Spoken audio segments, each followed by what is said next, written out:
Activo corriente, presentado por Viviana María Galvis Buenaventura y Joágin Paredes Baus.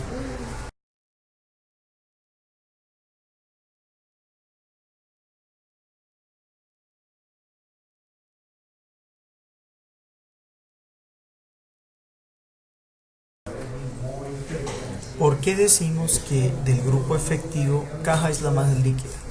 Hay múltiples razones para manifestar estos argumentos debido porque es el grupo con mayor liquidez, es decir, mayor facilidad de convertirse en efectivo los recursos que tenga a su disposición. Facilita las operaciones comerciales, permite manejar de manera inmediata como tal los recursos y registra las operaciones tanto como de efectivo como de cheque.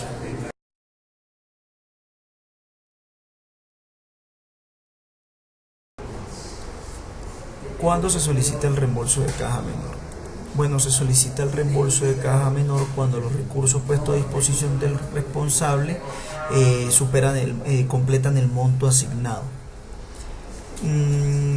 Dentro de los procesos o para solicitar el reembolso de caja menor, pues cada una de las organizaciones como tal estipula cuál es el proceso para realizar el reembolso y igual forma sí a su manera establecen los formatos para tal fin.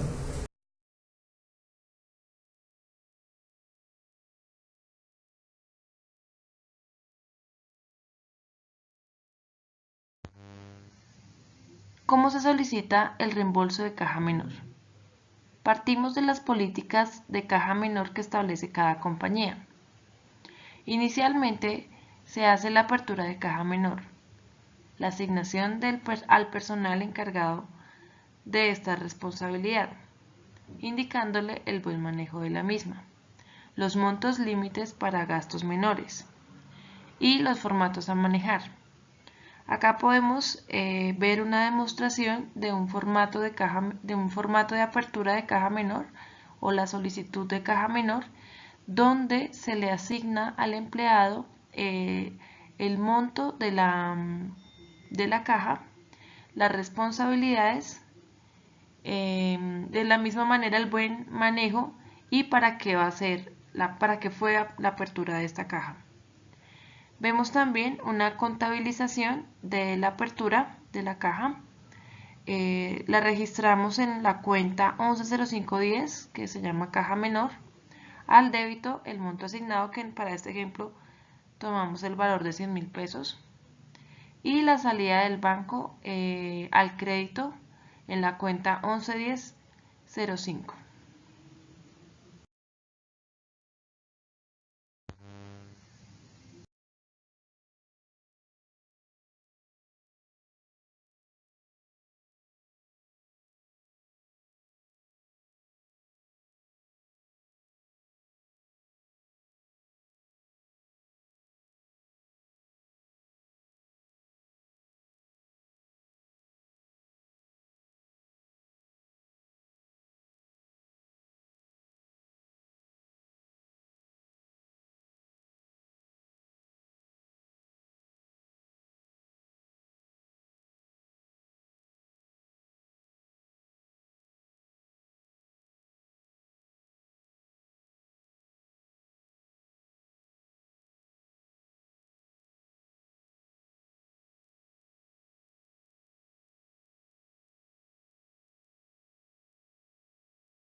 En esta diapositiva vemos un formato de reembolso de caja menor. Aquí la persona encargada de la caja menor debe diligenciar cada gasto en el que incurrió durante un periodo de tiempo. Dicha persona debe registrar la identificación del proveedor o la persona a la cual le pagó el dinero, el nombre de la persona o la empresa a la cual le pagó, por qué concepto fue. Digitar también el número de recibo, los costos, el valor de la factura y el neto pagado. Cabe mencionar que este reembolso no debe superar el monto de la caja asignada. Para este ejemplo de la caja anterior hicimos una apertura de 100.000 pesos. Entonces, los gastos que debe registrar no deben superar los 100.000 pesos.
Aquí podemos ver la contabilización de un reembolso de caja menor. Registramos cada rubro por el concepto que haya sido en las cuentas pertinentes. En este caso tenemos en la 519535 combustibles y lubricantes por 20.000 pesos en el débito, taxis y buses 35.000, casino y restaurantes por 7.000 pesos, elementos de aseo y cafetería por 33.000. Este reembolso no supera los 100.000 pesos de la caja asignada. Para este ejemplo, existen dos maneras de realizar el registro. La primera, que es la que vemos en este caso, es una contabilización por causación. Entonces, realizamos la causación del reembolso a una cuenta por pagar y posteriormente cancelamos la cuenta por pagar contra la cuenta de bancos, o ya sea cheque o en efectivo, dependiendo del manejo de cada compañía. Entonces, para dar respuesta a cómo se realiza la solicitud del reembolso de caja menor, es básicamente cumpliendo con este proceso.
qué consiste el arqueo de caja? Bueno, básicamente el arqueo de caja es el control que se le realiza a la caja menor con el fin de verificar que haya trazabilidad entre los movimientos de dinero de las actividades diarias de la empresa y los soportes que han generado ese tipo de actividades.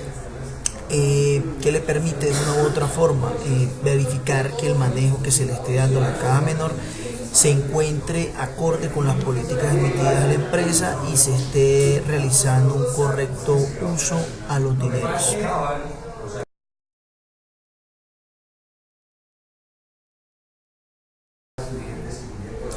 ¿Cuál es la finalidad de la caja menor? La caja menor tiene como finalidad solventar los gastos diarios que se presentan en el desarrollo de la actividad financiera. Es decir, que le facilita la operación a la empresa de aquellos gastos menores, como por ejemplo, en un momento lleguen a necesitar dinero de primera mano, se necesita pago, viáticos, documentación, papelería, encomiendas. Todos esos gastos del día a día son manejados por la caja menor y facilita como tal el desempeño óptimo de las empresas.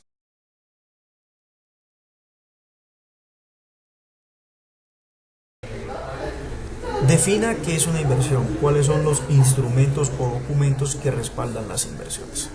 Bueno, la definición básicamente es el empleo de unos recursos activos,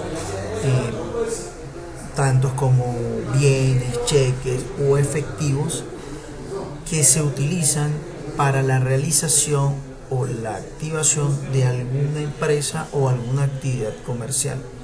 ¿Qué nos permite a nosotros esta inversión? Generar nuevos ingresos o flujo efectivo que constantemente nos va a permitir aumentar cualquier capital de una empresa y fortalecer su patrimonio.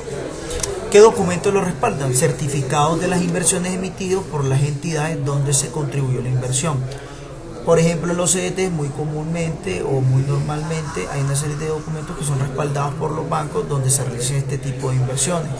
Los bonos, los derechos fiduciarios, las inversiones y las acciones van respaldados con una serie de documentos que garantizan la inversión.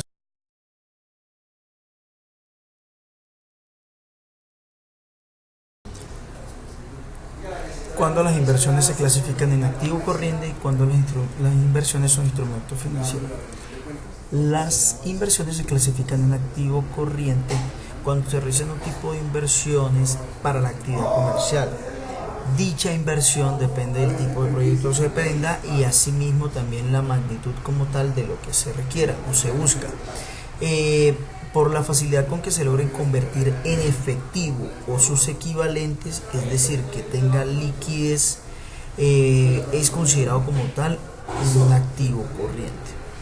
Su propósito básicamente no es inversión, sino que maneja pagos a corto plazo y por otra parte la inversión se considera se considera un activo corriente debido al poco riesgo que llegan a correr por el cambio de divisa, es decir, que al momento de realizar un cambio en algún tipo de moneda diferente no va a fluctuar mucho el cambio de la pérdida. Por otra parte, los instrumentos financieros, las inversiones. Los instrumentos financieros son instrumentos financieros cuando se busca una renta fija. Esto quiere decir que constantemente va a generar un ingreso de forma permanente que favorece la actividad de la organización y permite su crecimiento.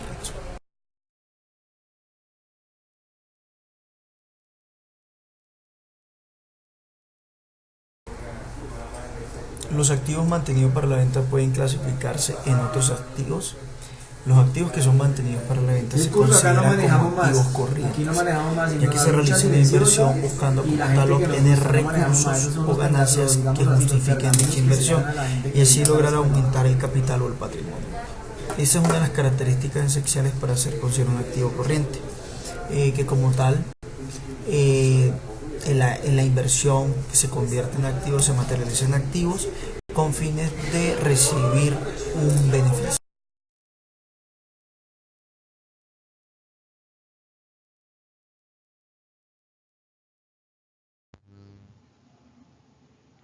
¿Las inversiones asociadas en negocios conjuntos y filiales son instrumentos financieros? Bien, debemos hacer la descripción de qué es una inversiones asociadas. Una sociedad es una entidad, incluyendo una entidad sin forma jurídica definida tal como una fórmula asociativa con fines empresariales. Sobre una inversión se posee influencia significativa y que no es subsidiaria ni una participación de un negocio conjunto. Aquí se tiene voz y voto, controla su nivel de acciones.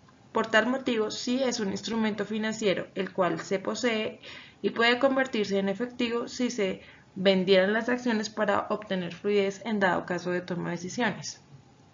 En cuanto a los negocios conjuntos, es un acuerdo en el cual dos o más partes tienen control conjunto. El control conjunto es una participación en el contrato del control de un acuerdo, que existe solo cuando las decisiones sobre las actividades relevantes requieren el consentimiento unánime de las partes que comparten el control.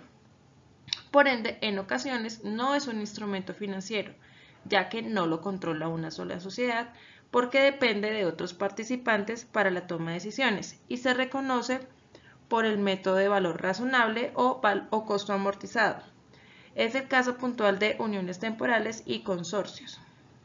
Este tipo de inversiones constituyen un instrumento financiero porque se espera recibir algún tipo de compensación por este tipo de inversión a futuro o en un tiempo determinado. Por otra parte, permite tomar participación y se reciben beneficios en forma de dividendos o renta variable.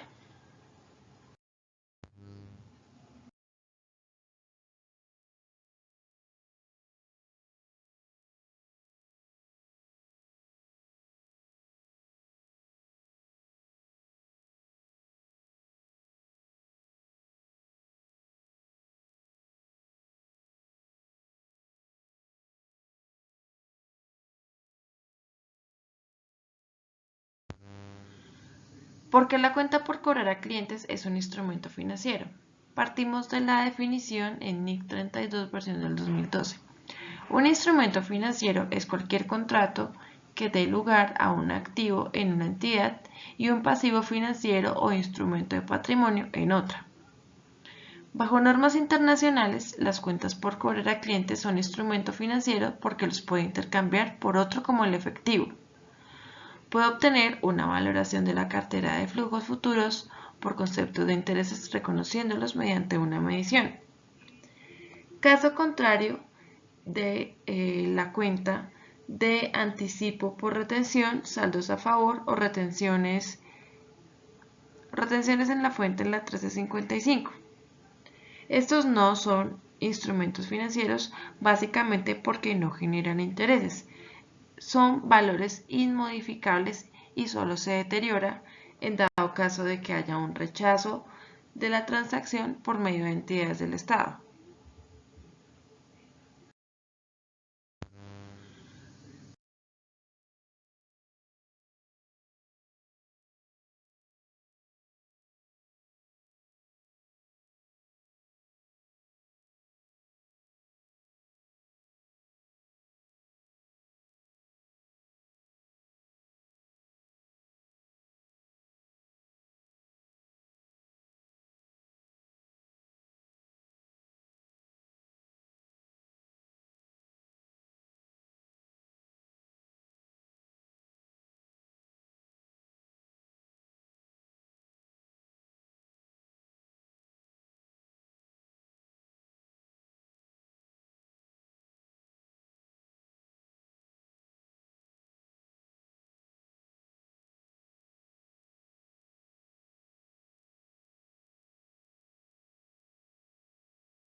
¿Cómo se miden o evalúan las cuentas por cobrar a clientes? Para saber cómo es la medición o evaluación de cuentas por cobrar a clientes en una entidad, debemos verificar lo establecido en las políticas de cuentas por cobrar a clientes de la misma. Debemos saber el periodo de crédito aprobado para el cliente y medir el costo de la factura. Cuando tenemos una factura con pago aplazado superior a la política de crédito, debemos traer a valor presente el valor adeudado como una transacción financiera, con base a una tasa de interés en el mercado o estipulada anteriormente entre las partes.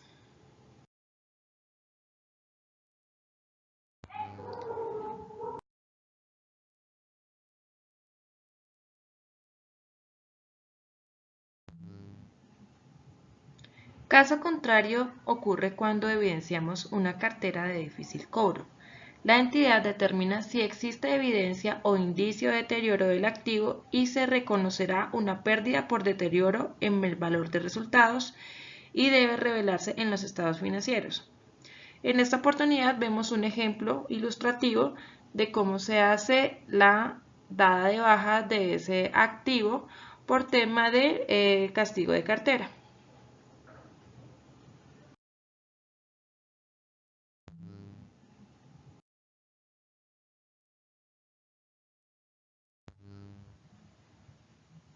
¿Qué medidas de control adoptaría?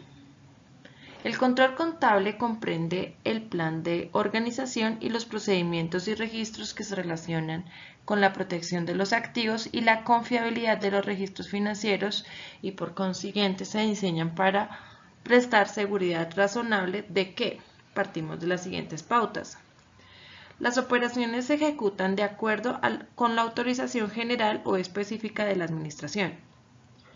Se registren las operaciones como sean necesarias para permitir la participación de estados financieros de conformidad con los principios de contabilidad generalmente aceptados o con cualquier otro criterio aplicable a dichos estados y mantener la contabilidad de los activos. El acceso de los activos se permite solo de acuerdo con la autorización de la Administración. Los activos registrados de la contabilidad se comparan a intervalos razonables con los activos existentes y se toma la acción adecuada respecto a cualquier diferencia.